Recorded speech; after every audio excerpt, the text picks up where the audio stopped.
Welcome to Beyond the Fundamentals. It's good to see you. Today, we want to talk for a second about stage 3 atheism and how stage 3 atheists are essentially disillusioned fundamentalists.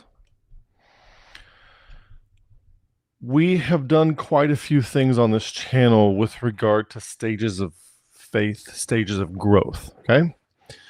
And one of the books we use, one of the models that we use is a model put forth by James Fowler, and getting messages from people. And Fowler's model takes into account, Piaget and Kohlberg and Erickson and several others. And there's other things like integral theory, there's spiral dynamics, there's all sorts of different growth models. It's estimated that there's about 100 different growth models. We're pretty familiar, or people tend to be more familiar with the growth models that deal with children prior to reaching the age of majority. But what these growth models do is they assess consciousness and capability beyond the age of majority, okay? And that's one of the things. It's very important to understand this as an adult. They say as the child is to the adult, so is the adult to the sage. And the idea is that you want to get to sage stage of your reality. And one of the promptings that really helps to do that is to understand what they are. What are the levels of development? Okay.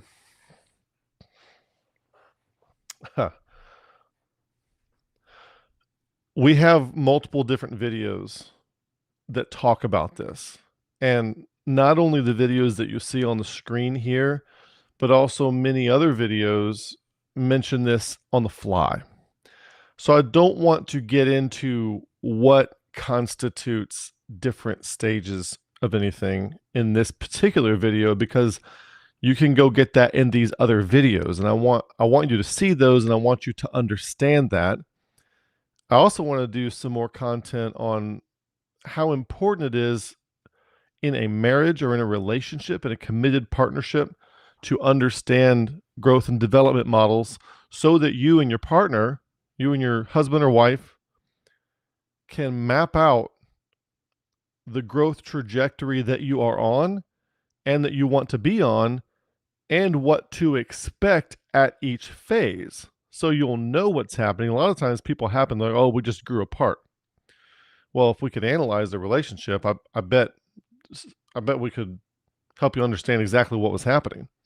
And if you were interested in keeping the relationship together, we could provide maybe a little bit of guidance on what needs to be worked on so that you don't grow apart if you don't want to. Okay.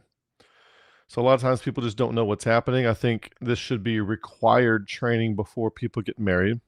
So this is a thing, but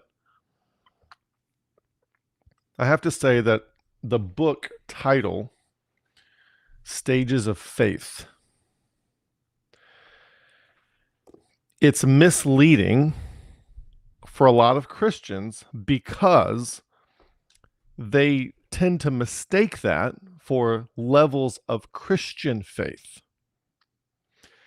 And that's not what Fowler's getting at here. This is not stages of Christianity, okay? And the way he uses the word faith here is not the fervency with which you affirm all the propositions of the statement of faith and the systematic theology. It's not like that at all. It's more like a connectedness to the ground, what Tillich would call the ground of being, with regard to perception, capacity, awareness. So if you were to look at, it's also important to make this distinction. Spiral dynamics seems to focus a little more, at least at first, on awareness and consciousness, what you're aware of. Whereas Fowler's Stages of Faith brings into it not just awareness, but capacity, what you can do. And those two things are very important. When it comes to what you're aware of, maybe you're familiar with some of those progressive commercials where they're trying to help people stop turning into their parents. And then you have I don't know, they'll have some strange guy on there who's some random guy who is like, oh, I wonder what kind of logistics have to be in place for this warehouse to be able to operate like this, you know. And then Dr. Rick has to tell him, nope, nope, we don't worry about that.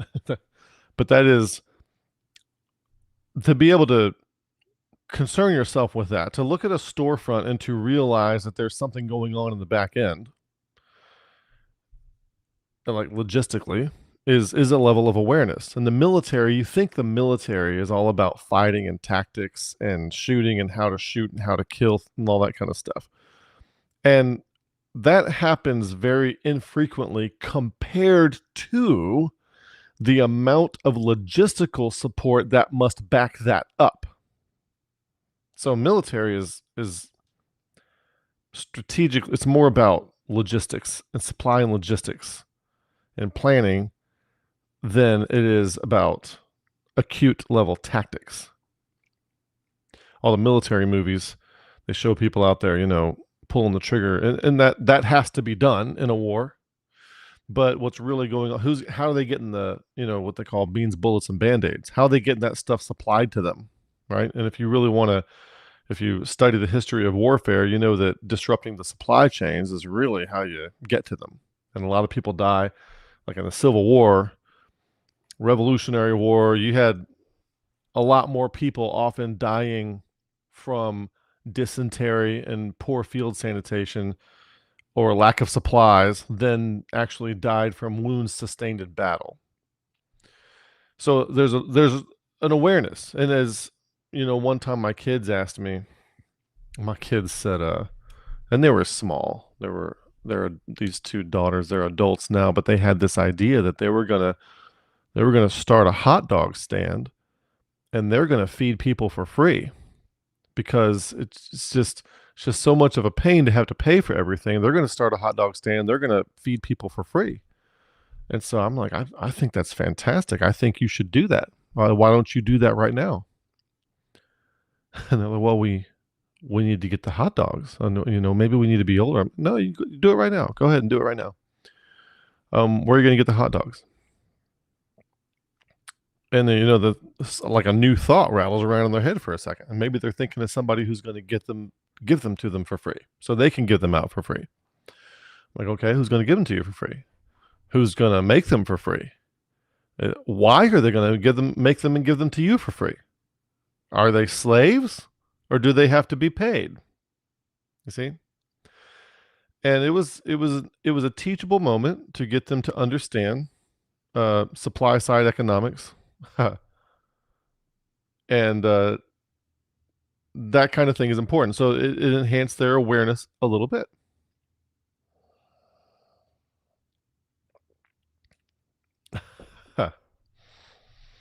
So and you'll see this in politics a lot. Like the younger people who are more fervent and angry about everything, they typically just haven't thought things through. They haven't thought things through to the logical conclusion. And very often people want things, and what you want on the surface often isn't very bad, but it often creates second and third order consequences that harm things that other people care about. Okay? Probably the most famous one of these things, the most obvious one, is probably abortion. Because if you care about human life and you're trying to protect human life, somebody else cares about women's rights. They're like, well, your attempt to protect this harms my attempt to protect this. And so then if you're trying to protect like women's rights, then it may bleed over and harm something someone else cares about, like the life of children. And so, but there's so many other things where this happens, and you have consequences, unintended consequences that have externalities that affect what you call the commons. It affects everybody. It affects everybody in a negative way. You might, for example, in an attempt to cure malaria, you might kill all the mosquitoes in a certain area, but then that disrupts the food chain in a way that results in the destruction of all the crops, and a lot more people die from starvation than ever would have died from malaria. That actually happened. So there's cases like this. What's one? I forget which order this happened in, but they, I think over in Africa somewhere, they outlawed, poaching white rhinos. And so then, okay, and they put a really heavy fine on it. So then they started poaching silverback gorillas. Well, you see, just outlawing poaching white rhinos isn't the problem. It's probably a symptom of a problem. There's probably a deeper socioeconomic problem that could be solved. And if you could find a way for these guys to be productive and make plenty of money without having to go poach animals, maybe they wouldn't even be trying to poach these animals. So there are different things like this. Caleb says, reading some of Fowler's work after Stages of Faith, he continues to utilize the stages model, but often highlights the need for deeper communal and ethical dimensions of faith, emphasis on the dynamic process. Yeah, so in Fowler's book, he considers 7 different domains of consideration, but in reality, there's no limit to the number of domains that you can consider, okay?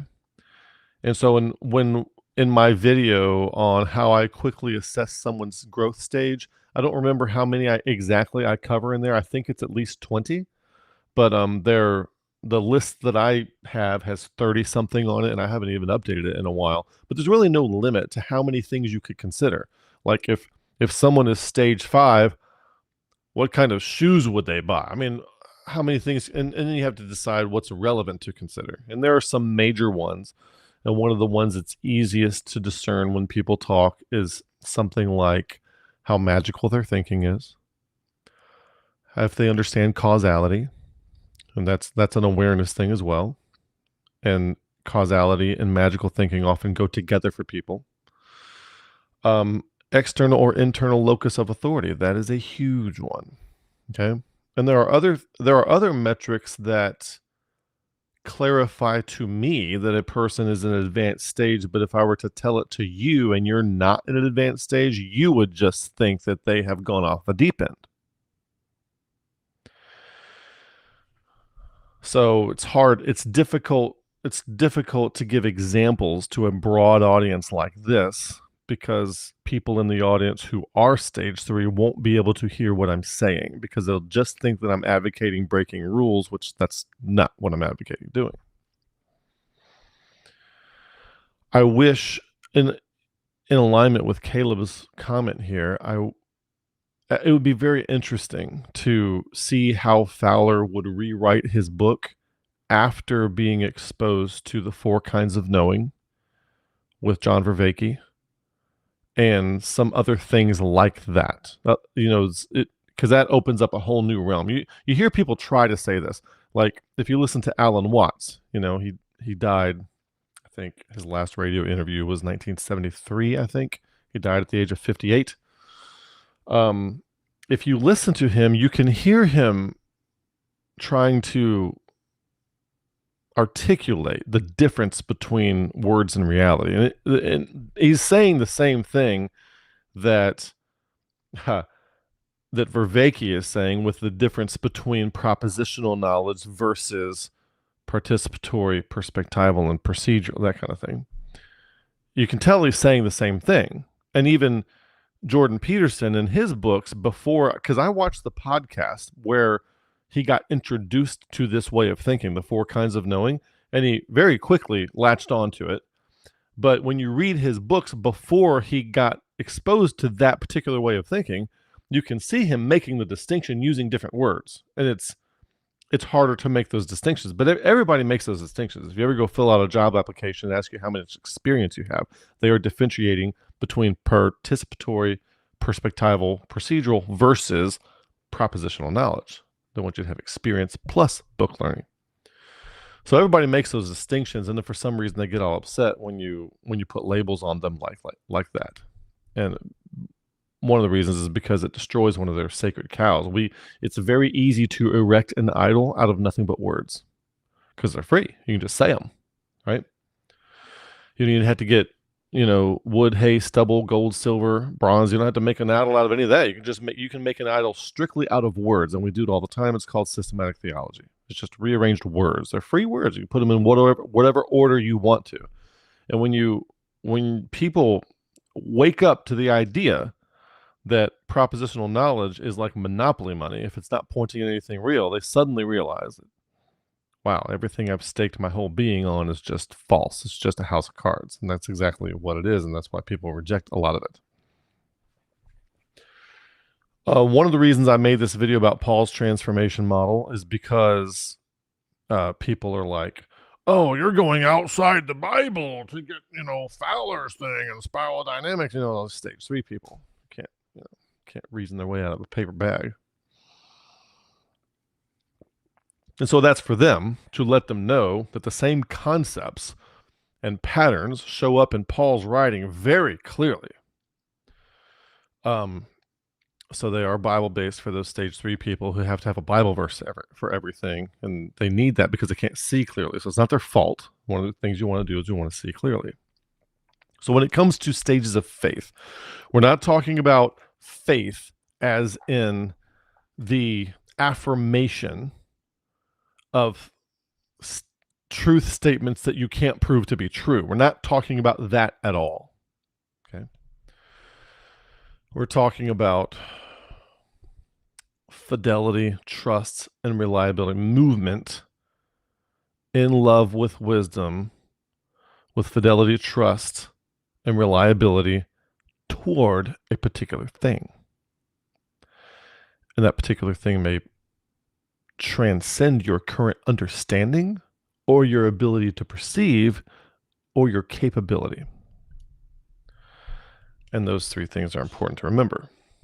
It could transcend your understanding. So one of the ways you can mark your growth as you're growing is whatever your concept is of whatever the highest thing is, you can mark your growth into the next stage by your willingness to completely let go of that idea and recognize that it is wholly insufficient to actually interface with the thing, whatever it is. And that's how you can identify that. So stages of faith, is not stages of Christianity. It's stages of faith, which could be anything.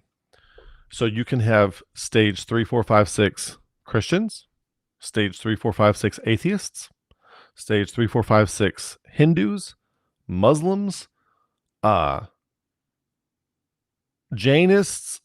Sikhists, whatever there is, Hindu, Buddhists. You can have all the different stages of any different things. Doesn't matter. So these aren't stages of Christianity that we're talking about. And you can talk to some, if I talk to a stage 3 fundamentalist Christian, I'm going to be frustrated trying to find language that they can understand to represent my viewpoint. They're not going to be able to understand my viewpoint because I can perceive things they can't see and perceive. Everything's just going to come across as heresy to them.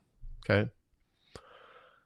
I can talk with a stage 5 Buddhist, Christian, atheist, and we all understand each other just fine. And there's no arguments, and we're not disagreeing. We understand certain things are different at a propositional level that aren't necessarily different at the real level. And the fact that we may label things differently doesn't really bother us. The stage 3 versions of things, I've said this before.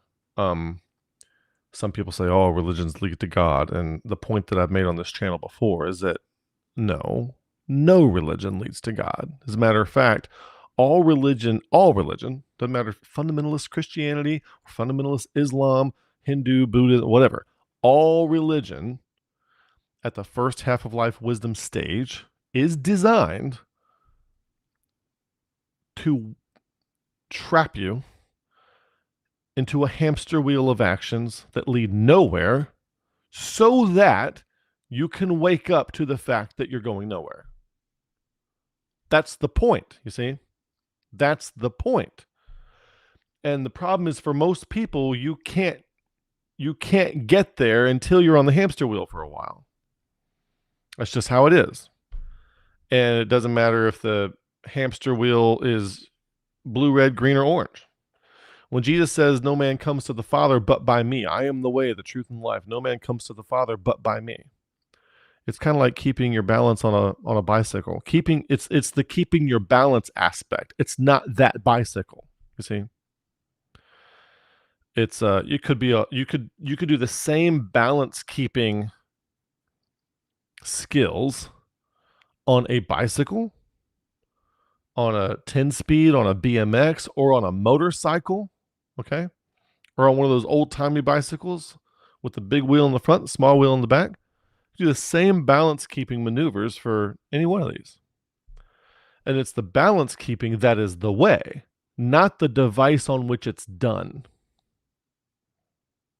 If that makes sense.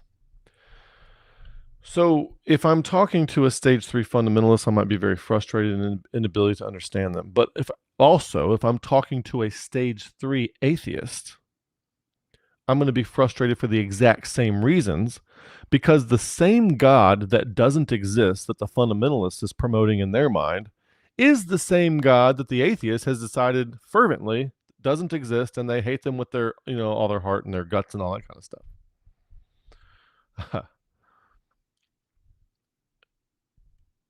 So what's going on here? That's what I want to talk about. And I want you to try to understand this kind of thing. What happens when people become atheists at some point in life? It doesn't matter how old they are. And I'm not saying this applies to every atheist, okay? But I just want you to, I'm just going to talk for a few minutes. I just want you to hear me. I just want you to hear what I'm saying, okay? I'm going to turn this off for a second because I just want you to pay attention. By the way, if you want to support what we're doing, this QR code will take you to the donate page of Beyond the Fundamentals, where you can monetarily support what we're doing if you like seeing content like this. When I want to take you back, I want to use an example of a child. When a child is little, when they're small, they think of mom and dad as that's the world. Like, dad is Superman. He's the strongest man ever. And mom is the, smartest woman in the world. And one day, and that's your idea of dad and mom. I'm just giving you an example. It's like this inflated, we have these inflated attributes. Inflated specific attributes that we don't even know that we have. Okay? And so a child, they think dad's the strong, they think he can pick up a car and bench press a planet, right?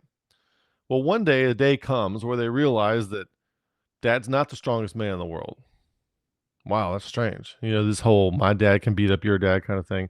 They realize dad's not the strongest man in the world.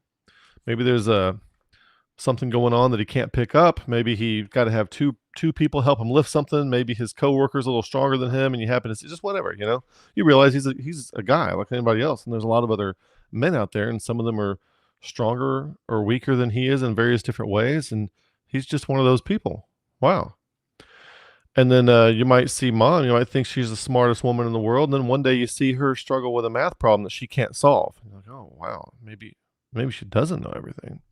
Maybe she's not the smartest person in the world. And you see somebody else solve the same math problem. I'm just using real rudimentary examples. But a child goes through what you might call parental differentiation, where they realize slowly and gradually that the attributes that they assign to their parents subconsciously aren't accurate. Okay? And what typically happens if the child grows up normally is they update their version of what constitutes dad, what constitutes mom. They update that model. You see? Oh, so just because dad can't pick up a car doesn't mean he's not your father. If you defined father as the guy who can pick up a car and bench press a planet, and then you realize that he can't bench press a car or pick up a car and bench press a planet. He can't do that. Then you might say, well, I guess Father doesn't exist. I believed in Father until I was 3.5, and then I learned that Father doesn't exist. And that's what atheists are doing. That's what stage 3 atheists have done. They, like the fundamentalists, they've defined God in a certain way that isn't real. They're both wrong about how they're defining the God that one of them believes in and one of them doesn't. You see? They're both wrong about that. And then if they stay stage 3, one person decides to double down on the belief in the God that doesn't exist, and the other guy decides that he makes the opposite end of the error mistake, that because the attributes I've assigned to this idea of God don't seem to pan out, then God doesn't exist. That's just like a kid saying Father doesn't exist if he can't pick up a car.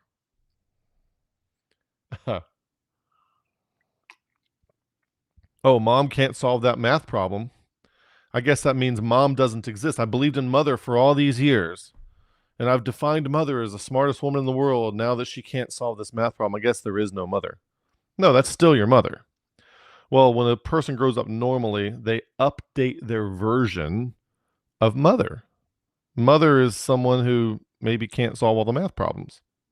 Dad is someone who maybe can't pick up a car. I've updated my map of Mom and Dad, of Mother and Father. You see? Whereas the stage 3 atheist has decided that since this man can't pick up a car, he's not Father. So they're sticking to a set of definitions rather than updating whatever it is that constitutes the thing, whatever it is. Are y'all following me so far?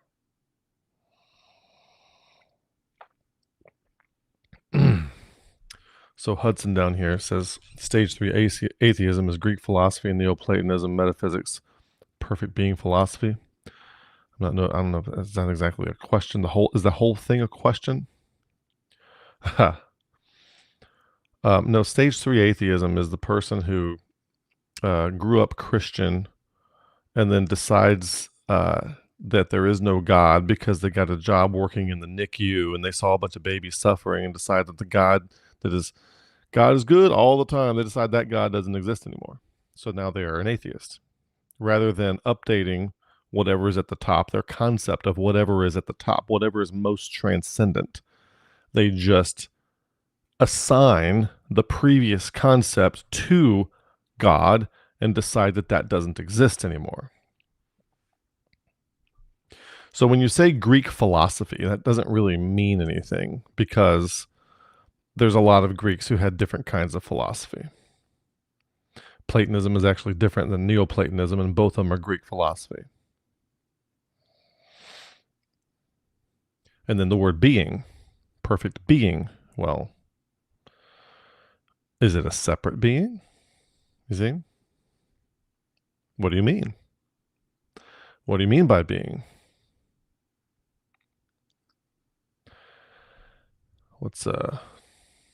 No, not this one, the next one. What stage of atheism enables me not to think fictional myths are real? So this question itself would come from a stage 3 version of atheism, because they think that theism, or faith, if you will, the faithful, and I'm not picking on you, Shadow Slays. I don't know you. I'm not picking on you. I would say this of anybody, but this kind of question comes from, and it's not your fault that you've only been exposed to this. This is our culture. Our culture is that faith equals believing untrue things that can't be proven. That's what people think faith means. And that is not what the Bible means by faith. Okay? Faith is more like, and this is probably a bad example these days, but when you say I do at a wedding and you get married to somebody, you're exercising faith in somebody. You're moving forward in trust, fidelity, and reliability, ideally, with connection to other things and people, for the sake of something that you think is meaningful. That's what biblical faith is, right? It is not the affirmative belief in the imaginary, unprovable truth claims, which is what a lot of people think faith, and even a lot. And it's not your fault to another degree, because Christians are this way too. Christians also, they define their own faith. Well, I don't know that grandma went to heaven, but I have faith. I'm like, that's not biblical faith. But just believing truth, that's not the faith that Scripture's getting at. Okay, and we do have a lot of videos on this, like belief is nothing like you were told, or something like that. Belief is not what you think, something like, I forget what the title of that one is, but I think it has the word belief in it. And what's this one? Maybe some people just don't want to be in a cult. Okay, and that's another stage 3 atheist kind of thing to say. And I would encourage you to watch our video. It's a very recent video. You're either a cult member or a mystic. If you're interested, if you're on a seeking truth pursuit at all, you're either a cult member or a mystic. And I would agree with you that I don't want to be in a cult, but a cult is any group of people who share similar beliefs by definition. Now the connotative negativity that has come to surround the word cult is, people who maybe believe some kind of extreme charismatic leader who is capable of persuading people to do things that aren't in their best interest, like maybe drink a bunch of Kool-Aid or go to the Branch Davidian Combine down there with David Koresh. And we think of things like that, Jim Jones. We think of things like this, but your fantasy football league is a cult. Okay, it's any group of people who shares beliefs. The Republican Party is a cult. The Democrat Party is a cult. Not in the derogatory sense of Jim Jones type stuff, but people who identify based on shared beliefs and values is a cult. Doesn't matter what it's for, by definition. Okay, and so I don't want to get into all that here, because I have a whole other video we already did just a week or two ago, focused on that.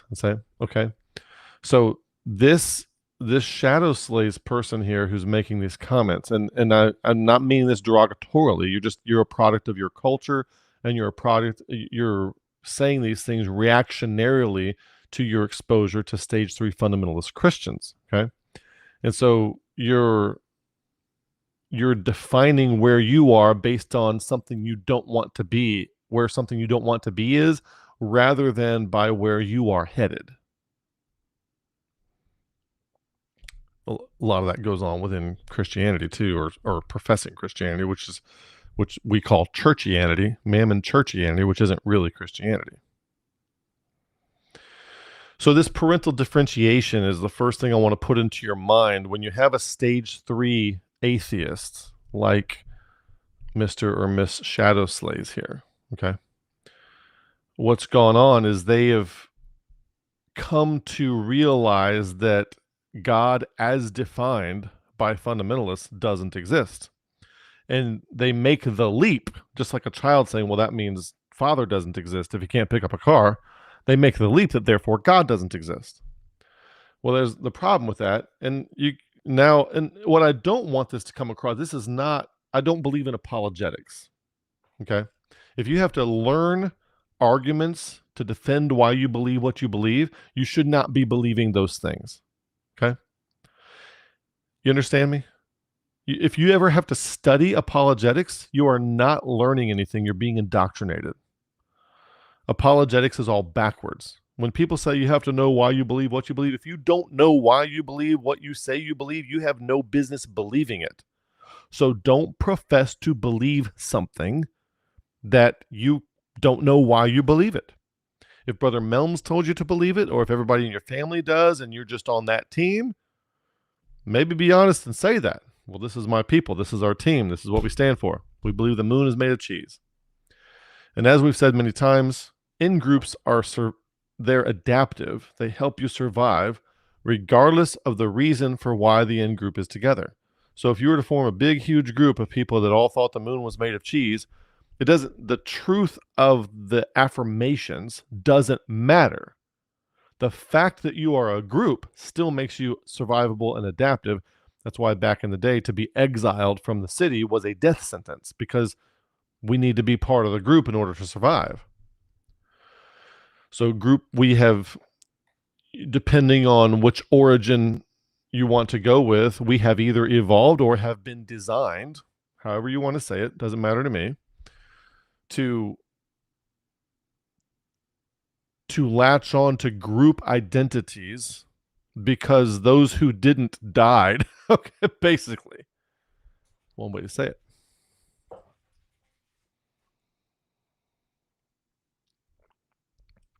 So I don't like rivalry arguments, debates, that kind of thing. But for your own thought exercise, one of the things that an atheist will say, which we could use right back on them, at least a stage 3 atheist who's in this situation, and if Shadow Slays is still here and we haven't scared this person off, I'd ask them the same thing. So when you start talking to them, some of the more clever atheists will be like, well, you're somewhat of an atheist yourself there, fundamentalist Christian. It's like, what do you mean? I believe in God. Well, they'll be like, well, neither one of us believe in Thor or Odin or Valhalla or, the flying spaghetti monster, you name it. We don't believe in those. So since you don't believe in, which God should I believe in? You see? And then the conversation might devolve into a discussion about how you define God, which is a very legitimate conversation to have if you can do it in good faith and do it earnestly and not be trying to one-up each other all the time. And so in the same sense, if that argument works from an atheist to a fundamentalist, it also works from somebody who is not stage 3 back down to the stage 3 atheist. Like, well, hey, you don't believe in Thor, you don't believe in the fundamentalist God. That's fine. I don't either. I also reject the God of stage 3 fundamentalism. I don't believe in that God either. And so how do we define God? What is God? And you have to understand that as long as you are not God, whatever you can conceive of as God is necessarily not God. So one of the stupidest things humans have ever done, the stupidest things we've ever done, is try to write down what God is.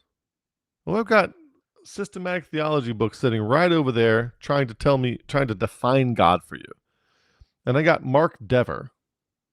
It's the most idiotic thing a person can say. In his book, The 9 Marks of a Church or whatever, he's got an advertisement in there for a 6-week course on where you can learn everything there is to know about God. That's the dumbest thing you could ever say.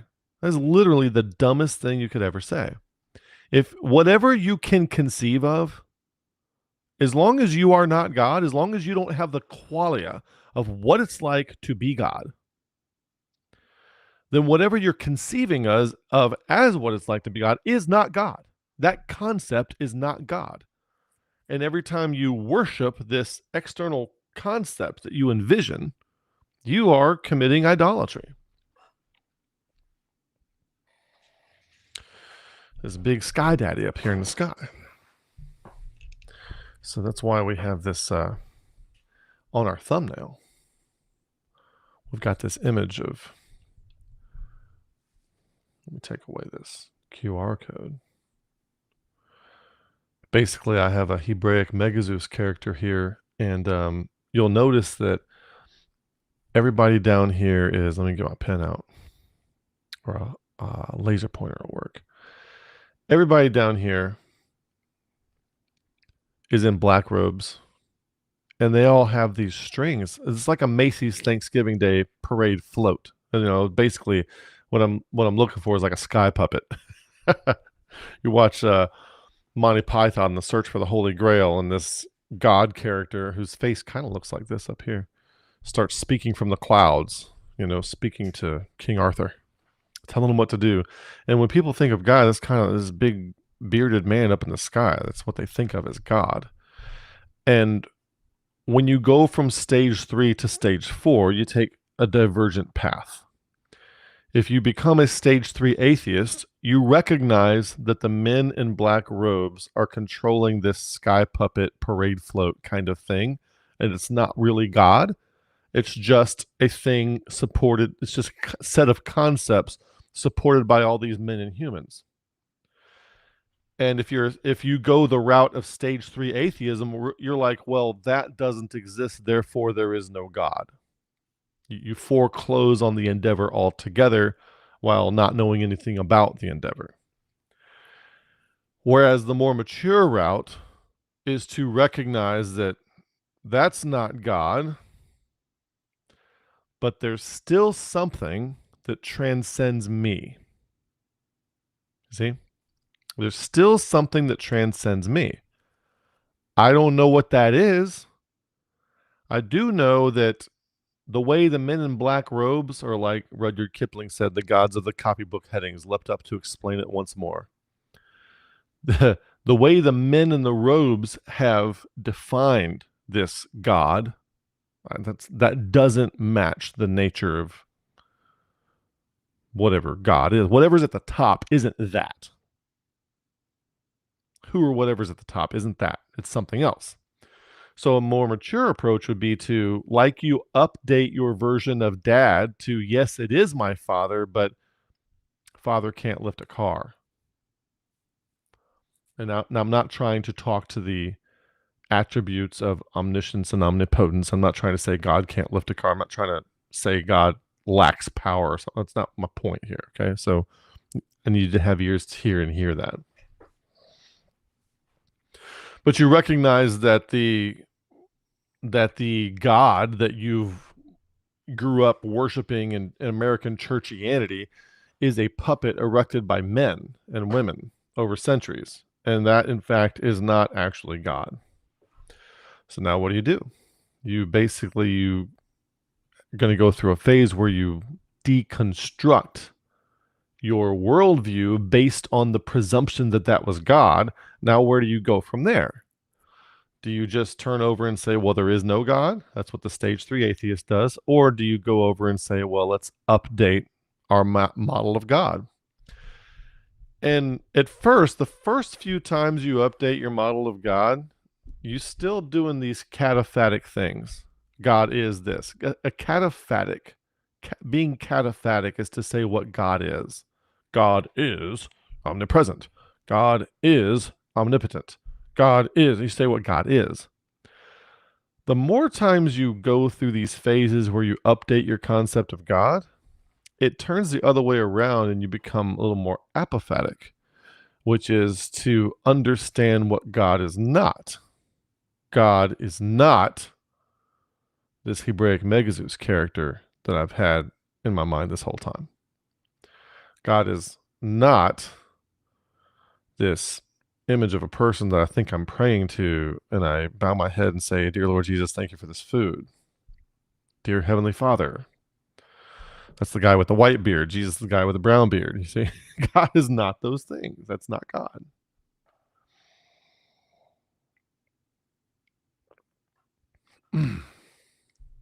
No, I didn't want to do that.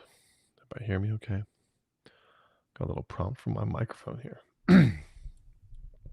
So in the same way that a atheist is going to say, well, you don't believe in these other gods, like Thor and Odin and those kinds of things. Well, okay, let's say that the God you disbelieve in is one of those. That doesn't mean that there isn't something at the top of the stack or at the bottom of the stack. You could think of God as the ground of being, or you could think of God as whatever is at the top of the hierarchy of values, at the top of the hierarchy of love, or the top of the hierarchy of wisdom, or understanding, or capability, or sovereignty. You can go in any domain you want to. Whatever's at the top of every domain is the thing. And so if you are faithful, what that means is that you are moving in love, and love is that which enables choice. Love is not a warm, gushy feeling. Love is actions that result in generalized increased optionality. Like fitness, physical fitness gives you generalized increased optionality. There's more events you can participate in. There's more hikes you can go on. There's more group activities you can participate in. There's more mates that will be attracted to you. There's more employers that will be attracted to you. There are probably more days that you will live. You see, it's just being physically fit. It's not a limited set of menu options or one opportunity. The affordance of choice is that which results in generalized increased optionality. Actions. So love is actions that result in generalized increased optionality, like physical fitness or literacy or numeracy or linguistic fluency. Those kinds of things give you generalized increased optionality. You should always be working to expand your personality, expand and grow your personality. The more you expand and grow your personality, the more generalized increased optionality you have interactively in the world that we live in. So whatever's the next thing. So you think capability-wise. So for example, I've got 3 balls here. Oh, one of them's green, so you can't see it. Let me get a yellow one instead. It was invisible. There we go. And I might be able to. I don't even know if I'm able to. I can juggle a little bit, so I might be able to say I can juggle 3 balls, but juggling 4 balls is transcendent to me because I can't juggle 4 balls. Right? So that's a little bit outside my capability. See? Well, so there's a degree to which I can understand. What's the next level up? There's a degree to which I can see and perceive. What's the next level up? There's a degree to which I can do. There's a degree to which I can love. What's the next level up? And so faith is not the belief in the existence of a particularly defined being that has some kind of central location and recalls its memories and exercises its power in a particular way. Faith is dedication within yourself to, at the core of it is love, actions that result in generalized increased optionality, which means you're going to have to build skill in multiple domains. Because if you love yourself and you love people, you're going to have to do these things in ways that result in this. And if you can do that, it means you have the wisdom to do that. Because you might have the intent to love, but without wisdom, it might have the negative consequence of not resulting in generalized increased optionality. Good intentions are, the road to hell is paved with good intentions, they say. And that means you're trying to do a good thing, but you weren't wise enough to understand what you were really getting into. So it turned out to not be such a good thing. So love and wisdom are conjugates in much the same way that frequency and time are conjugates, in much the same way that semantics and syntax are conjugates, or electro and magnetism are conjugates. They must come together. Okay? They always come together. Love and wisdom are conjugates. So faith is a commitment to, in as many domains, find domains that are somewhat meaningful to you for whatever reason, and commit to become better than you are, to transcend where you are in those domains because you currently perceive it to be meaningful to increase in those areas. Is it meaningful to be a better volleyball player? Is it meaningful to socialize with people well? Is it meaningful to be physically fit and have generalized increased optionality that brings into my life? You see? So faith is a movement with skill, wisdom, and love toward that which you perceive to be meaningful. And so you're constantly getting better. And that is what you should be doing because, by definition, you can do no better. What better thing could you do than to become better in the things that you perceive to be most meaningful? And you might say, well, what if my perception is wrong? What if I think that this is meaningful, but it actually turns out that this is? That's where experience comes in.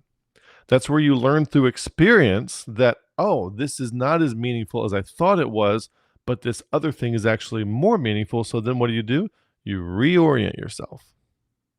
You reorient yourself toward that which is most meaningful. And the thing that is the most meaningful, the thing that has the most understanding, the thing that has the most capability, the thing that whatever is the most wisdom, whatever is the most and the highest of every domain that extant, even the ones you can't think of, that's the realm of God. And we can't conceive of that. But what we can do is make micro adjustments to move toward it. And that's what faith is. That's what faith is. Faith is not the belief in the existence of some being that we can conceive of in a finite kind of way. Because by definition, there is a degree of conception, perception that is beyond yours. And whatever is ultimate is outside of your reach. But what you can move toward it. You can move toward it, move toward it, move toward it, move toward it. And the closer you move toward it, the clearer you can see. And you start to see a little more clearly. You start to see a little more clearly. And then your ability to orient yourself toward the meaningful, you get more skillful at that. There are bacteria out there that can't perceive anything that they can't physically be in contact with. And so if you are 10 millimeters away, if you're another piece of bacteria and you're 10 millimeters away from that bacteria, that is transcendent to you, is outside of their ability to perceive. You have to bring it into or move yourself into that which can perceive in the way that you can perceive. Now, the thing about us humans is that our ability to perceive is very plastic. It's very expandable. It's very movable. You can expand your ability to perceive. And the people who are latching on to every single word of a dogmatic, systematic theology, what they're telling you is that they can't perceive anything. They can't see anything. They can't do anything. They can't perceive anything. They need these things.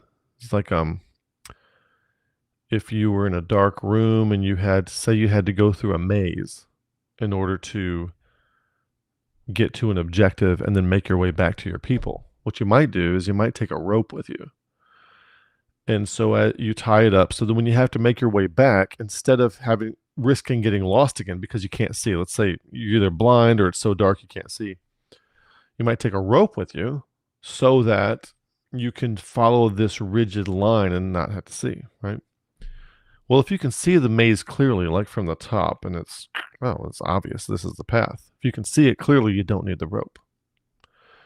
So the rope of systematic theology and dogma and statements of faith and stage 3 churchianity and fundamentalism and stage 3 atheism, the rope of these things makes people feel safe and secure in their ability to include and exclude things that are at their comfort level.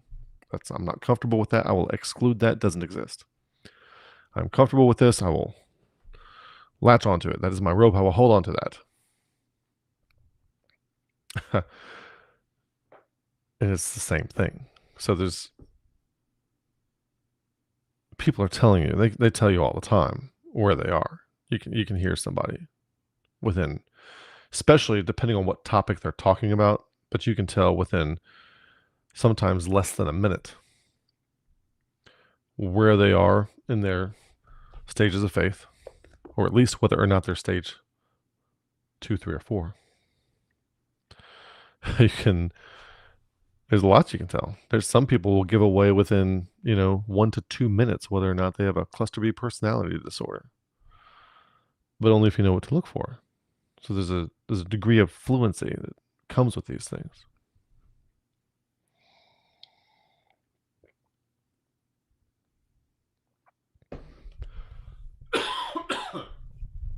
Excuse me.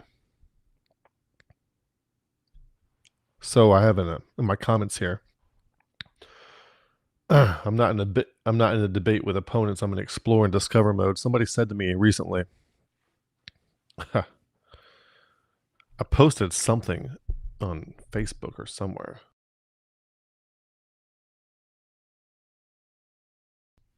And somebody fired back in heavy, vehement disagreement with whatever I said. And they said, you said this because your opponents, da da da da da. I'm like, whatever it is you're doing, if you're here to argue or debate or have opponents, that's not what I'm doing. I'm at the stage now. I'm at the, not, no pun intended on the word stage, but I'm at the stage of my own development and trajectory now where I don't really care what other people think. And there is a degree, this might sound arrogant to some people, but I can see some things clearly enough to where I can very quickly dismiss what other people think. And if I can't, then it's worth exploring. And then once I've explored that in a way that's not egoic, in a way that's not rivalrous, in a way that is not becoming emotionally identified with or against it, but an earnest endeavor, then maybe at the end of that investigation, I have that added to my fluency of sight capability. We see through a glass darkly, but then shall we see face to face? I will know even as I am known. I really think the more I think this language is all through scripture, and we've just been interpreting it all the wrong way because we couldn't see. We're reducing we're propositionally reductive, so we can't see the patterns behind what Paul's trying to tell us.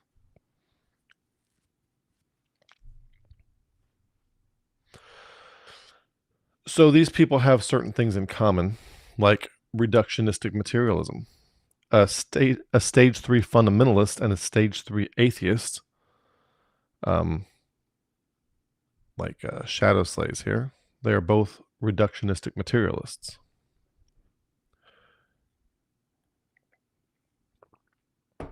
Now, we did a video recently. I mean, very recently. We did a video, why nobody can exegete or exposit scripture. 3 hidden premises. And those 3 hidden premises are Cartesian philosophy, Newtonian cosmology, and propositional normativity. So our atheists down here, shadow slaves, what stage of atheism enables me not to think of fictional myths are real? Just like the Christian fundamentalist, Calvinist or provisionist, doesn't matter, they're the same. They both, the atheist and the Christian fundamentalists, they both are operating with Cartesian philosophy, with Newtonian cosmology, and with propositional normativity, and they're both in the left hemisphere. The atheist and the fundamentalist are subject to all of these. And the fundamentalist, like I said, could be Calvinist, provisionist. That's why I'm not super happy. I'm not super excited anymore when people just leave Calvinism and go to some other non-Calvinism that is just adjacent to what they were already in to begin with.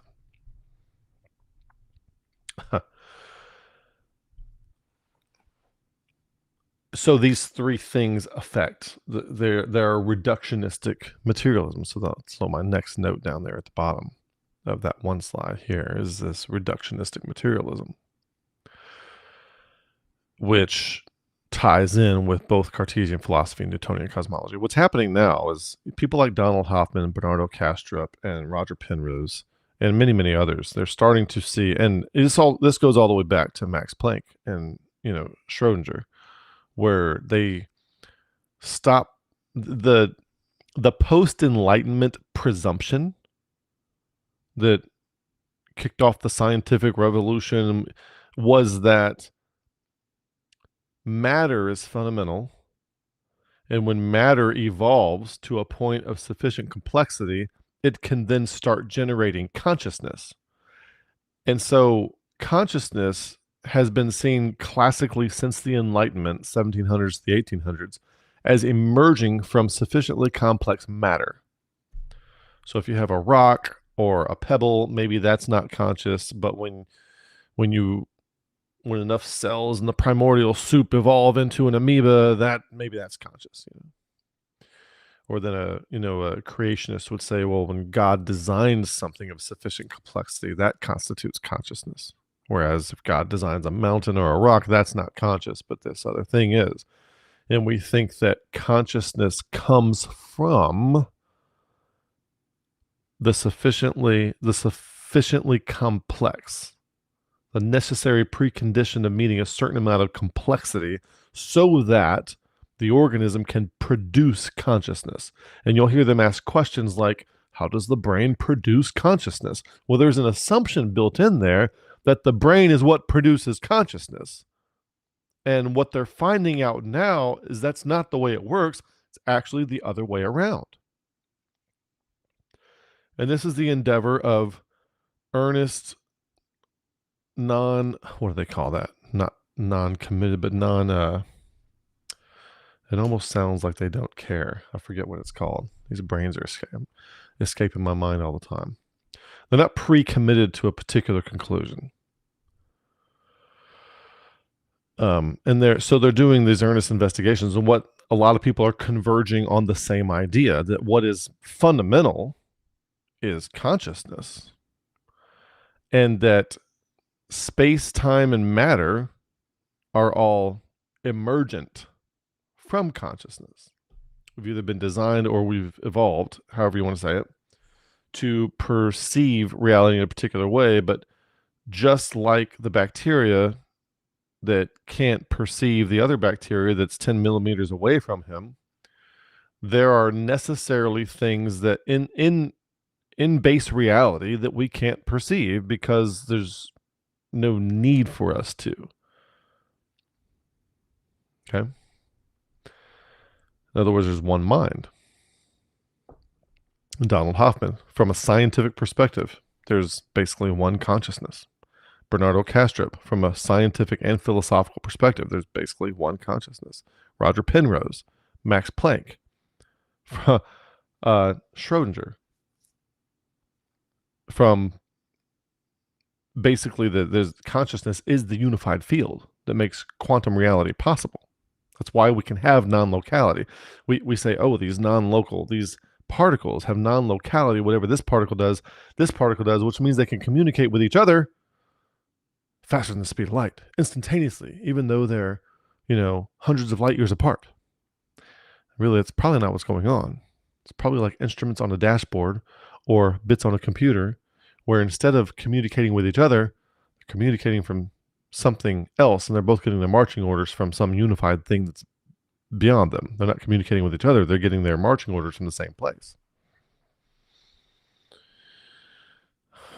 Hi, Divine Dissident. It's good to see you, Laura. Welcome aboard. So Hudson says, is Einstein's cosmology stage one? So a particular cosmology isn't necessarily any particular stage. But Einstein's cosmology is beyond Newton's cosmology. Newton saw everything mechanistically as like billiard balls. Once you rack the billiard balls, they're set in motion, and then everything plays out in accordance with a certain kind of thing. Okay, so your atheistic evolutionists and your Calvinists would see things that way. Einstein updated that to relativity. He struggled with the concept of quantum physics. Not struggled intellectually, like he couldn't grasp it, but when it comes to the implications of what was led to from the work of Planck and Schrodinger, it gets into philosophical implications, and you leave physics and you go into metaphysics. It's impossible not to. And so that's like a different thing. It's a head scratcher. Like, what do you do with that? What do you do with that as a physicist? It's very strange. And what you don't want to do is you don't want to use these things that are hard for the smart people to figure out as a way to smuggle Jesus in. Let me find the gaps where they don't understand things. Oh, that's God doing that. Okay.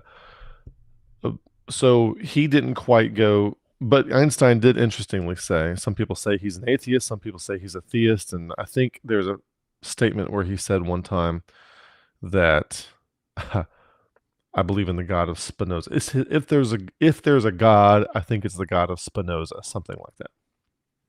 That's another controversial character, and he was widely misunderstood.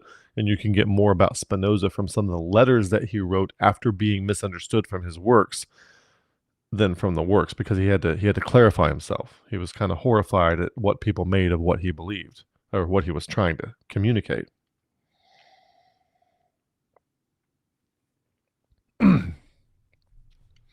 So these things are held in common with the atheist and the fundamentalist. Cartesian philosophy, Newtonian cosmology, propositional normativity, and left hemisphere dominance. Those things are all there with the Calvinists, the provisionists, and our stage 3 atheists. So that's kind of what I wanted to get to today. I want to take a couple minutes now and look at some comments that we have from some folks. What kind of comments do we have? And put the QR code back up there in case you like what you're getting. That QR code will take you to the donate page at Beyond the Fundamentals. And if you like this kind of content, we can't do it without you. So where can we get some good comments from? What a spicy yet luminous title for this. It's good to see John here. Somebody's talking about the music. Lolasaurus Rex says, reading James Fowler's Stages of Faith on your recommendation is one of the best things that I ever did. Well, I appreciate you sharing that. And so I'm going to use that as an opportunity to recommend it to everybody else. Get your hands on this. Don't take it as a Bible necessarily, but take it as one person's attempt to try to understand human stages of development beyond age of maturity, age of majority. And take it as a starting point. Take it as a starting point to kind of gain your own fluency of what it means. And you might need to read it a couple of times. And I'm also thinking about putting together some classes based on this book to help people understand it better. So I guess y'all can let me know if you'd be interested if we did classes on that book so that it could be better understood. But I don't want people to think that we take it as the Bible. It's just one guy's endeavor to understand.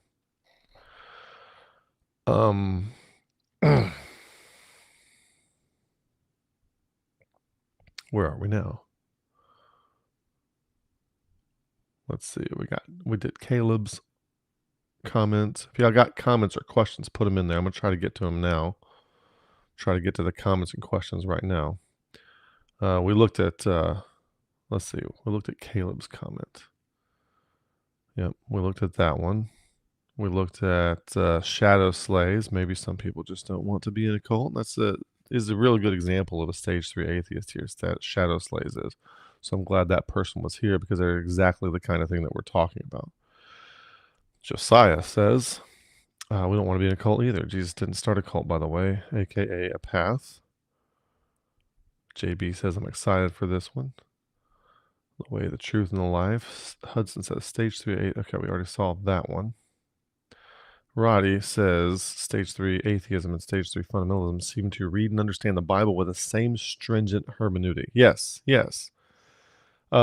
If you were to take this comment over here about, fictional myths, you told me you believe in a talking snake, this kind of thing.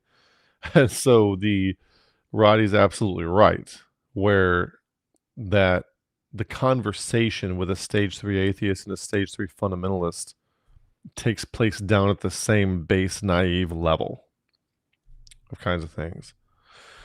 Brian says, to be fair, they only know by experience what Christianity is by those who say they are doing it. So instead of seeing it, if what he sees is correct, they assume it is and throw it out. That's a good point, because that's the point I was trying to make earlier, is that I'm not trying to bash shadow slays here, because he also is a product of our culture, and the Christianity to which shadow slays is exposed is also a product of our culture. And so if you were to investigate Christianity and all you investigated was stage 3 Catholics and Protestants, you would walk away disillusioned and could quickly dismiss them all as not having any idea what they're talking about. And you'd be right about that. Okay. But to then take the leap forward, it's a rather unintelligent leap to continue the leap forward to say, well, there's nothing transcendent at the top that is metaphysical. Well,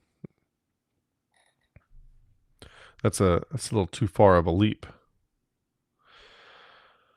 Hudson says, I believe atheists grow up with their hyperview of God, Calvinism, IFB. IFB stands for Independent Fundamental Baptists, like a child does with their parents. Instead of repenting and changing mind, they reject God instead. Yeah, that does happen a lot. You get, I know a lot of people, atheists now, who used to be Calvinists and who used to be Independent Fundamental Baptists. I say a lot. I mean, anecdotally, it's a lot for me, considering. And once they realize, and I think Tyler Vela would probably fit in this category too. Once he realized that the God that he conceived of doesn't match the nature of reality that's being experienced, then you just say there is no God, or throw out Christianity without realizing that it could be pointing to the ultimate reality in a way that you didn't realize before, which is what happened with me. My previous understanding of scripture. I mean, one time I waved around my Awana Excellence Award. I've memorized a lot of scripture. I'm familiar with a lot of the Bible. And you would think, oh, that's a wonderful, good thing, right? Because of the double bind and all that. But so much of it is tied to a stage 3 fundamentalist understanding that still, even though I know that as a fact, it still blinds me to what the Bible's trying to say. And sometimes things knock it loose for me. Like not long ago, Nick, who's been on this channel many times, he said something about Ephesians 4 that really knocked some things loose for me and like really helped me see something clearer. So that's very helpful. And so that I feel like the fundamentalist background that I had was a sufficient and necessary cocoon from which I had to hatch and come out of. But at the same time, it has left me with some blindnesses or blind spots or presumptions that I'm still discovering and still struggle with. Josiah says, statistically speaking, flying is still the safest way to travel. No, that's from Superman. He says, statistically speaking, if you're a pastor's kid, you're more likely to leave the faith. The status of the American church is lukewarm and stuck in stage 3. Yeah, I would say it's to the degree that I don't consider stage 3 churches to be churches anymore. You know, people say, well, I'm going to help me find a good church. This church taken over by a pastor. I'm like, look, you might as well go to the nightclub and get drunk. You'd be better off doing that than going to what you think is a church, because at least you wouldn't be fooled that it's good for you, and you know you'd be impairing yourself, and you'd be a step ahead of the game. Religious fundamentalist ideology is not just as impairing as alcohol, it's even more impairing than alcohol, and it brings with it the feeling that you are doing something good, righteous, virtuous, moral, and just by adhering to these things, but it is just as much of an impairment. It's even more of an impairment and an addiction, preventing you from seeing and interacting with reality, and leads to cynicism and nihilism. Same effects. Christian fundamentalism has the same effects on a person's life in general as addiction can. I know people right now who they never drink, they never cuss, they never do any drugs, and their financial situation, the degree to which they have agency in the world, is just as if they've been drunk their whole life.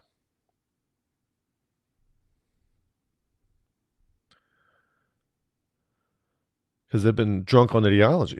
They've been drunk on propositionally reductive dogma. Brian says, Thomas Brennan, you might like this. So, Thomas Hincapi Hurtado. I don't know if this is a dumb question. Well, we're going to find out. But in what way is it good, if it is, to share historical evidence for the resurrection of Jesus? That's an interesting question. There is a book called the verdict of history that shares 17 different original source writings, not Josephus, that corroborate the existence of Jesus. And then there are, and then there's the evidence that demands a verdict, Josh McDowell type stuff. This is what's called evidential apologetics. Okay. And evidential apologetics is very much a product of a post-Enlightenment way of thinking. In other words, we are doing our sense-making the way we've been programmed to, in accordance with the Cartesian philosophy, Newtonian cosmology, propositional normativity, and left hemisphere dominance that we got from the Renaissance and the Enlightenment. And to endeavor to undergo evidentiary apologetics. In other words, I will show you the evidence for why the claims of the Bible are literally historically true. Comes from this mindset. Now, do not hear, I'm not saying that the historic things in the Bible are not literally true. That's not what I'm saying. But I will say that if you look at the way Jesus did things, okay, sometimes it's a little different than how we think of evangelism. We think of evangelism as putting information into people's heads, okay? And sometimes Jesus would say some strange things like, if any man will do his will, he shall know of the doctrine, whether it be of God or whether I speak of myself. What do we have this? We have doing coming before knowing. Do, he shall know. If, so it's a contingent word. If, it's a contingency word in English and Greek. Ein. Make sure, yeah. Hang on. If any man will do, so doing comes first, and then the knowing, the epignosko, or the phronesis, or, whatever you want, or gnosko, comes afterward. Let's see, what is this? This is gnosko. So it's stored knowledge, not phronesis type exercise knowledge. If any man will do his will, he shall know. So the first thing I would say is that the way Jesus operated is that doing came before knowing.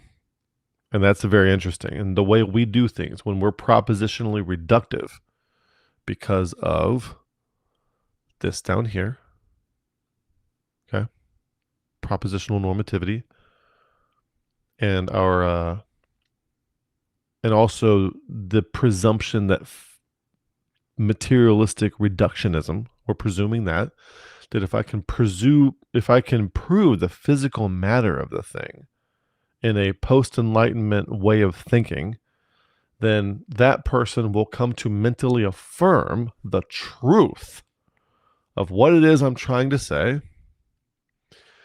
and then we can say that they are saved. So you can do that. Now there's other people who fervently believe in the Bible is true, but they don't necessarily, and I'm not advocating for this, but they don't necessarily think that the man Jesus of Nazareth is really what it's getting at. And they kind of don't care if he exists at all. There's one that Christos is an oil that it gets secreted in the body, and everything in the Holy Land is an esoteric representation of anatomical things, and you have to do certain things in accordance with the lunar cycle, and then that's what constitutes salvation. There's all kinds of weird stuff. There's another group of people who think that the concept of Jesus Christ is it's all a metaphor for what comes to psychedelics. They're talking about the sacred mushroom and the cross or something like that. I think I got a book over there that's entitled that. I haven't even read it yet. It's just on my list, and I'm aware of it. There's a PBS documentary special called From Jesus to Christ, which talks about, from a secular perspective, with no presumption that Christianity is true at all, how Jesus went from being Jesus of Nazareth to being this Christ figure. Okay? Am I saying you should believe in all that? No. What I'm saying is that it's helpful to be aware of the different perspectives that people have. If we presume that affirmation of the literal truth of something is what makes somebody saved, it's not that I'm speaking against the literal truth, a little historical truth of the fact that it really happened. I'm not speaking against that at all, but I don't think that affirmation of it constitutes salvation, nor do I think it's necessarily a good starting point to start with the propositions. I kind of think that starting with the actions and letting those actions lead to the propositions in that person is a better way to go about it. Participation first. Same way you learn as a baby. Participation. The four kinds of knowing: participatory, perspectival, procedural, propositional. Propositional is the shallowest kind of knowing. It's the currency of knowing. And sometimes currency is counterfeit. It's just monopoly money. Doesn't really point to anything real. The deepest kind of knowing is participatory. So if we are really interested in evangelizing, what we want to advocate for is participation first, and then let the propositions fill in. Then let the perspective come, and let the procedure come, and then let the propositions fill in, which they will fill in on their own. If we start with propositions first, even if the propositions are true, they might never link up to participation for the person, and they can be just as easily disabused as those propositions as otherwise. So we want to, like the psalmist says, taste and see before we tell and know. So everything that we say should not be because we've studied the evidential apologetics from, Sean McDowell or Josh McDowell. It should be participation first. And when we speak to people, if we're speaking from participation first, it will have a genuineness to it that you can't replicate with any amount of apologetics, evidential or otherwise. I could be wrong about this, but I think there's another section like this in John chapter 3. He that doeth truth cometh to the light, that his deeds may be made manifest that they are wrought in God. Now notice doing comes before light perception. Now this is the same guy, if I go to the Bible over here, this is the same guy that said, this is that true light which lights every man that comes into the world. Just 2 chapters earlier, think of the writer of John writing things as he's writing on purpose. Michael Heiser said, you should read Bible like you're reading fiction, not in the sense that you think it's false, fiction in that sense, but in the sense that when you read a fictional author, you presume that the author has arranged everything he's telling you on purpose for a reason. Like everything's there because it's part of the story. And so, yes, that is the true light, which lighteth every man that cometh into the world. In Proverbs 20:27, the spirit of man is the candle of the Lord. But to come to that light, to realize that light, maybe doing the truth comes first. So I have shifted my mechanism of evangelism away from trying to convince people of the propositions first and looking at patterns of action first. Go with patterns of action. And remember, doctrine, if we go back to the other one that we saw,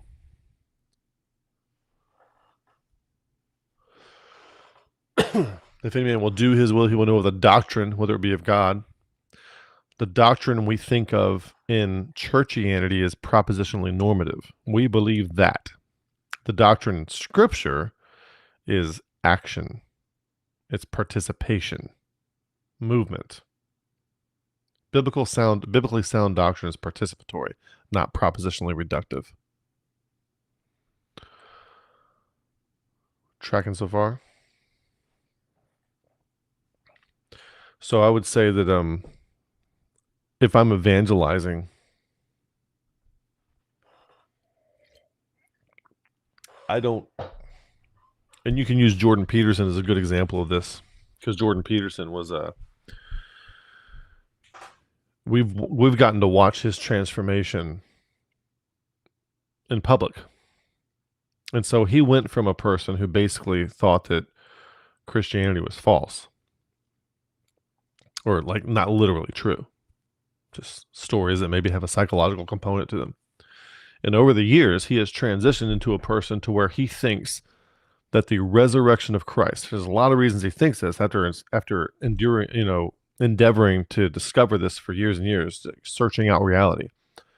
He has come to the place now where he thinks that the resurrection of Jesus from the dead is absolutely the most fundamental truth ever on the planet. That if anything's true, that is the most fundamental thing that is mostly true. Now, if you would have just gotten him there through evidential apologetics back when he was in his 20s or something like that, he wouldn't be there now, and he would have been inoculated from getting there how he did later. So there's certain fruit that you can't pick before it's ripe. And now you could never talk him out of this. You could never talk Jordan Peterson out of the idea that he's arrived at, that the literal resurrection of Jesus from the dead is the most fundamental truth of the universe. You can't talk him out of that now. And so the question would be, what can we, like, first of all, have you come to that realization yourself? Are you believing a set of propositional statements that your in-group pats you on the back and says, good boy for believing? Or have you really come to see this for yourself? And if you haven't, shut your mouth. Just shut your mouth. Let it be. And when it comes to you, the same way that it came to Jordan Peterson, then maybe talk about it. But if we're just repeating things that we've learned from Josh McDowell and Lee Strobel, shut your mouth. Because you don't have an inside out participatory firsthand gnosko of the doctrine, whether it be of God or not. So stop trying to spread something. And I'm not getting onto you, Thomas, because I don't know where you're coming from. I'm just saying this in general. Fundamentalist Christians, stop trying to spread something for which you have not had a Jordan Peterson moment yourself, or a Road to Damascus moment yourself. Stop trying to spread that using words and monopoly money to get people to affirm to something for which they've never had the experience either. So what we're trying to do is work with people and cultivate a way for them to, through actions, if any man will do his will, do some things and come to see this for yourself. Then the propositions will follow.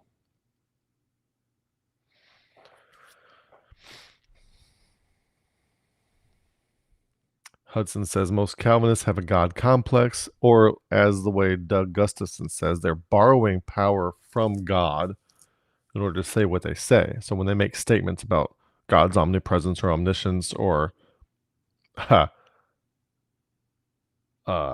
sovereignty, basically they put it out to where if you disagree with them, you disagree with God, like they have the power to speak for God. Of course they do. Stephen G. Many ex-fundamentalist atheists have left Christianity but keep the fundamentalist reflex. That's a good way to say that. They still have that fundamentalist reflex. What else do we have? What other comments do we have?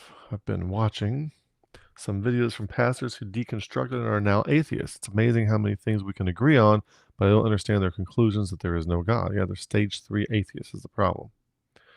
Have you read the book Phenomenology by the Spirit by Hegel? No, I have not. Josiah says, my pastor keeps using the phrase God's providence and God's sovereignty. Now, in his sermons, they hired a new pastor, and I believe he's a stealth Calvinist. He never used those words much any before. So let me tell you what, Josiah, you're in a stage 3 Mammon church, and even if you get rid of the Calvinist pastor, it's still going to be these 3 things all day long, okay? How can I get in a good church where the guy's not saying God's providence and sovereignty? It's still Cartesian philosophy, not the Bible. It's still Newtonian cosmology. It's still propositional normativity. It's still materialistic reductionism. It's still left hemisphere. Even if you get a provisionist pastor, it's still going to be the same thing. Okay, so you got to stop. You got to stop looking for advanced doctoral classes in the second grade because they're not there. They're not there. All right. I'm not trying to get on to you with my tone. I'm just trying to make that clear for everybody, because if you're in a church where you're toggling and you think you're, if you, even if your pastor isn't a Calvinist, if you are stage 4 or beyond, you have no, that is not in your proximal zone of development. They have nothing for you there. Okay. The old pastor is being influenced by the new one. Sermons are slowly starting to sound more Calvinist. Yeah, that's not a church. That's not a church. It's a place of ideology. Systematic theology seems like you didn't finish the sentence. Lonnie Stoltzius. I find fundamentalism is more deceptive than alcohol. Alcohol knows what he needs to do to get better. A fundamentalist thinks he's doing right to help him, and it's hurting. Exactly. That's exactly what I was trying to say earlier, and you said it pretty well here, is that's exactly what's happening. The alcoholic knows he's got a problem, at least I hope he does. Whereas the fundamentalist, his deception and addiction and delusion and insulation from the ground of reality is something that he thinks is helping him. And it's not. It's separating him. Thomas says, do you think that saying that salvation is gained by affirming propositional truth is similar to the Gnostic model of salvation? I don't think that's the way to go, but there's not the Gnostic model of salvation. Gnostic, when you start talking about Gnosticism, people start thinking of very specific beliefs that certain Gnostic had, like there's an urge and a demiurge. Gnosticism is the means by which knowledge is gained. It doesn't matter what the beliefs are that are associated with that. What that means is that there are lots of different kinds of Gnosticism, okay? And really any kind of epistemic endeavor is a type of Gnosticism. It's a type of gaining knowledge, and it has a philosophy of how knowledge is gained. If you believe that you can read a book and learn what you said, that's a type of Gnosticism. Okay, you see what I'm saying? It's functionally. So there is not the Gnostic model of salvation. There are many different Gnostic models of salvation. There's many different versions of Gnosticism. Like there's different denominations of Christianity, but some of them are as different from each other as different major religions are. Do you think that thinking that salvation is accomplished by affirming a set of propositions is similar to the Gnostic model? Okay, he asked that twice. We've already asked that. He says tracking. Thanks. Josiah, may you please do a video on evangelism only? I know it's not your niche, but it would be awesome to hear your thoughts and possibly tips and methods. I haven't read this comment before, but it kind of seems like we kind of just did. And then he says, street evangelism, like one-on-one encounters. Okay, there's a problem with this, because what are you trying to accomplish with street evangelism? Where are you going to be operating in street evangelism? The only place you can operate is in propositions. That's the problem, okay? That's the problem with propositions. When Jesus said, when thou art converted, strengthen thy brethren, he said that to Peter after he'd been with him for 3.5 years, okay? Jesus didn't tell people to come up here and believe the certain set of stuff. He told the fishermen, follow me and I will make you fishers of men. Well, how long does that take? Okay. If you look at the movie Ip Man 1 and 2, pretty good movies in their own right. But if you look at how these Kung Fu masters gained disciples, it's the way Jesus had disciples was probably something more like that than the way we do church today. A little bit of food for thought, something interesting. So one-on-one encounters is necessarily going to be propositionally reductive, and that is not a good way to enter into the faith of the way that is Christ. So this whole Steven Crowder change my mind thing, this kind of whole thing that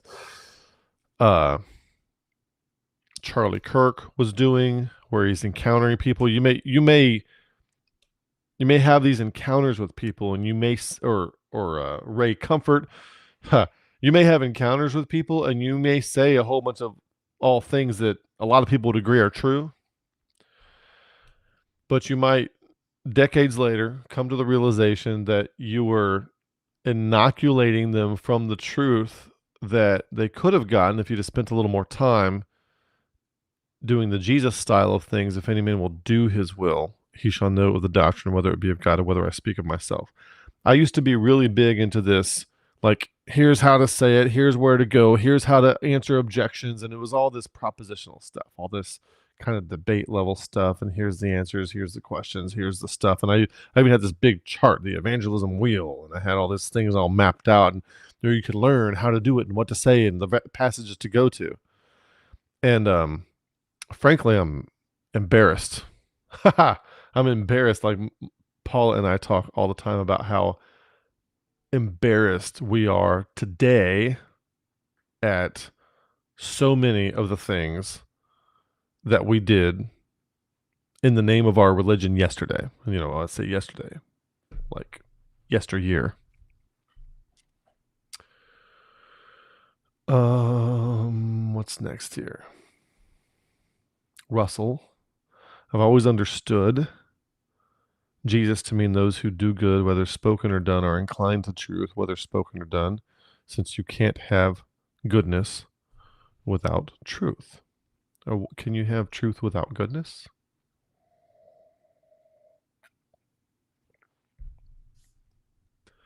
He says, what it seems to me you're saying is similar to Luke's version of receiving the word of God, but the seed on good soil stands for those with a noble good heart who hear the word and retain it. Something like that. Something like that. What Jesus says about the soils, the parable of the soils, actually applies to salesmanship or anything. A lot of what Jesus said, there's a lot of things in the Bible that it's helpful, especially when it comes to marriage, it's helpful not to think of them as like divine dictates from God, but rather someone who knows how the world works explaining to you how things happen. Like Matthew's principle. The Parental distribution is the Matthew principle. To him who hath much shall much be given, to him who hath little shall be taken away. The people who accomplish the most, like Joe Rogan has the most famous podcast. I don't know if he still does, but at one point he did. And so he's going to get the most guests, you see? When you have more, you get more. He's explaining to you how things work. He's not telling you the way God does things, depending on how you define God. And now we're back to the premise of this whole video.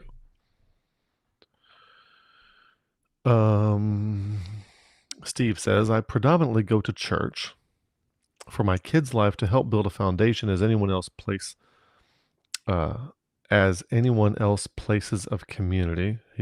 Now later he says, sorry for the typos. So we're going to try to read through the typos here. Those of us don't personally attend church.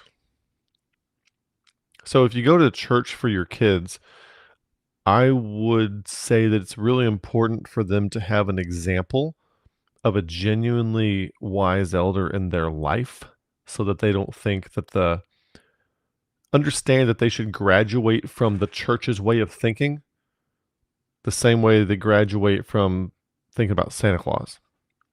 And do not think that the pastor of the church is the pinnacle of spirituality. They need to understand that they need to grow out of the pastor's way of thinking between the ages of 16 to 24, somewhere around there. If they understand that, then church can be a pretty good cocoon. But if they think that that's permanently where you must always be in order to be in God's will, that can be a huge problem. Brian, what I see is a network of systems that develop that leads sure fictitious separation from God. I guess you're talking about churches here, like churchianity.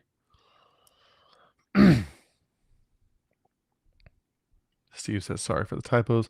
So Thomas says, thanks for all the help, the information, the wisdom for helping us thinking outside the box, getting good perspective. Now I'll go through and think about the things you said. I appreciate that. Appreciate that feedback. And thanks for the comments, because I wouldn't be able to talk about these things if it wasn't for the prompting of your comments. And the comments and the questions you guys are submitting are really good, very thought-provoking. Stove, I think I said Steve earlier. Has anyone else found places of community, and if so, where? That'd be a good thing to put in the comments. I found a place here in Baton Rouge called the Red Shoes, and it's not a church, but it's a place where you can go talk to people who are past stage 3. There's people there doing beyond stage 3 stuff. The problem is when you're past stage 3, there is the lack of rigidity is there's a lot of things that are adjacent to it. There's also people doing weird things there with crystals and new age and other stuff, but there's also like little book clubs where you just read a book and talk to people who are like in second half of life, who aren't, stapled down to a particular fundamentalist viewpoint. There's different things you can do there, and you kind of have to pick and choose what you think will help you and what you think won't. What's your proximal zone of development? So this question here, I want to encourage people to reverse the question. And so instead of thinking, when we think of the old way of thinking about church is to find a place with good doctrine, or some people, maybe they like good programs for the kids or whatever, they really don't care about doctrine. But if you're on this channel, chances are you probably were at some point concerned about good doctrine. So you're going to go to a church, you're going to look at the statement of faith, you're going to look all this stuff over, you're going to make sure they're right. So the right church, okay? And the idea is that a right church is a right church. Doesn't matter where you find it, where you go, a right church is a right church. I'm trying to find a right church. Well, the second half of life wisdom way to look at things would be like stage 3 is first half of life wisdom. Stage 5 is second half of life wisdom. Stage 4 is like the liminal place between the two. So in second half of life wisdom, you're not looking for the right place. You're looking for the place that's right for you. And I don't mean like propositionally right. What I'm looking for is something that's in your proximal zone of development. In other words, if you were going to a school, let's say you're transferring to another school and you're in the 3rd grade. Well, what's the equivalent of the 3rd grade at this other school? What do they call that? Right? And if your school only goes up to the 3rd grade and you're done with the 3rd grade, maybe it's time to find a place that teaches 4th grade stuff or that's doing things. You see, so it's important to do an assessment of yourself, and I can help with that, of where you are developmentally, and then you're going to ask, what kind of place is in my proximal zone of development so that I can, what do I need?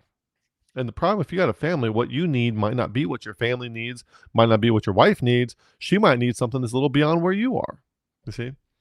So you want to ask, what are my needs spiritually? What do I need to grow and develop? What do I need? And after you answer that, only then can you start asking the question, now where can I find that? Because the old way of doing things, where's the right place, that doesn't work anymore, okay? Because that's not going to be in your proximal zone of development. Yeah, you're going to go find a church that maybe it's not Calvinist, okay? So it's right, okay? It's still not right. It's not where you need to be. It's still stage 3. It's still Cartesian, Newtonian, propositional, materialist, reductionist. It's still all those things. It's not right in that sense. So do a self-assessment, Stove. Find out where you are in your growth and development. Like if you look at stages of faith, what are we? Stage 4, stage 5, and then you can start to look for what kind of community will help me develop from there and move forward. And maybe it's going to be an Eastern Orthodox church. That doesn't mean all the Eastern Orthodox churches are good for everybody, you see? Maybe that particular one is helpful for you. Maybe you'll even find a Catholic priest who can really help you along in your journey. Like, I'm not Catholic at all. There's a lot of things I disagree with about Catholicism, but there's certain things that Richard Rohr brings to the table. And of course, he's on the outs with Catholicism, a lot of them anyway. There's certain things that he says that I found very helpful, that have been very expanding. But it doesn't mean that I think the Catholic Church is the way to salvation or anything like that. You see, it's like, is there something there that I can use? And if there is, go get what you can use for the time that you can, and then it may be time to move on at some point. Go in the world, make disciples, not mere believers. Yeah, and if you update the concept of believer to be like Noah building the ark by faith, he moved with fear and built the ark. That's really what a Bible believer would be: somebody who embodies the gospel, not somebody who just affirms the facts of it. Would be what a real believer in accordance with the Bible would be. Hope for Everyone says, I think apologetics could come in handy when being approached with a wide range of questions. Granted, sharing your experience is the best course, and these interactions are far from simple. So, if you're talking about practicing apologetics, then I think that there is some value in having dialogue with people. If we're trying to defend propositional statements of something is that, I don't think that's super helpful. If you are just doing apologetics, and that's better than if you have to learn apologetics. If you have to learn apologetics, like if you have to take a class to learn how to defend something, no, stop right there. Only defend what you participatorily know. See? Do not defend what you only propositionally know. Don't try to. Don't feel like you need to. Don't go there. So if you never study apologetics, but you only defend what you know propositionally, okay? So what do you mean propositionally? Okay. I mean participatorily. Only defend what you know participatorily. I could tell you what the pool in my backyard looks like right now. I can tell you on the side there's a couple tiles missing that need to be replaced. How do I know that? I can defend the reality of what I've seen because I've been there. I've looked at it. I've examined it. But if someone just told me that and I didn't know it, I would not go through the motions of trying to defend it. I would just say, well, they said this. I don't know that that's the case. I haven't seen it, but that's what they said. So when it comes to apologetics, think very carefully about what you're trying to do. And if you're trying to defend a set of statements that your in-group believes, but you haven't participatorily come to see and perceive as real yourself yet, and don't be self-deceived about that, then it's an exercise in futility. Russell says, I just joined at the end. Haven't heard the entire video. Welcome aboard. Good to have you. And then Jurgen Solomon says, thank you, Kevin. Have to do.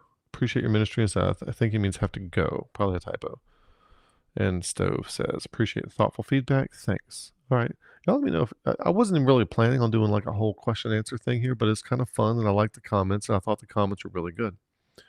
So I appreciate everybody who participated in the comments, and everybody seems to be pretty more or less cordial and here for the right reasons. So I really appreciate that as well. That's been a lot of fun. Right now, I'm going to go ahead and end this. If you want to support us financially, you like this kind of thing, please go to the QR code places and do so. That's very helpful. Can't do this without you. Thanks for watching. May the Lord bless you and good day.